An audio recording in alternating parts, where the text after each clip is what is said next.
রোহন র্যালিতে আসলাম, এটা আমি আসলাম আমার বিবেকের তাড়নায়। আমরা কোনো পলিটিক্যাল ব্যাকগ্রাউন্ডের লোক না, কেউ পলিটিক্স করি না।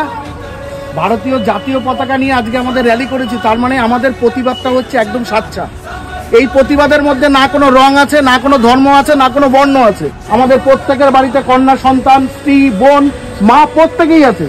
5 বছরের বাচ্চা থেকে শুরু করে 75 বছরের মহিলা আজ কেউ সুরক্ষিত নয়। রাস্তাঘাটে বেড়াতে গেল বাড়ির লোকটা ছাড়তে ভয় পাচ্ছে আমাদেরকে, যদি কিছু একটা হয়ে যায়। এই জায়গায় দাঁড়িয়ে যদি আমরা আমাদের অন্তঃস্থল থেকে এর প্রতিবাদ না করি, আমরা তাহলে মানুষের পর্যায়ে না। আজকে আমি খাওয়া দাওয়ার পরে একটু ঘুমিয়ে থাকতেই পারতাম, কিন্তু আমি এসছি আমার বিবেকের তাড়নায়, এবং আপনারা প্রত্যেকেই এসছেন বিবেকের তাড়নায়। দিক দিক থেকে প্রতিকারের যদি প্রতিবাদ যদি না আসে, তাহলে কিন্তু সমস্ত ঘটনা ধামাচাপা পড়ে যাবে। এবং আন্দোলনে ঝাঁপিয়ে পড়ুন যতক্ষণ পর্যন্ত অভয়ার প্রকৃত দোষীরা শাস্তি না পাক, এই আন্দোলন জারি।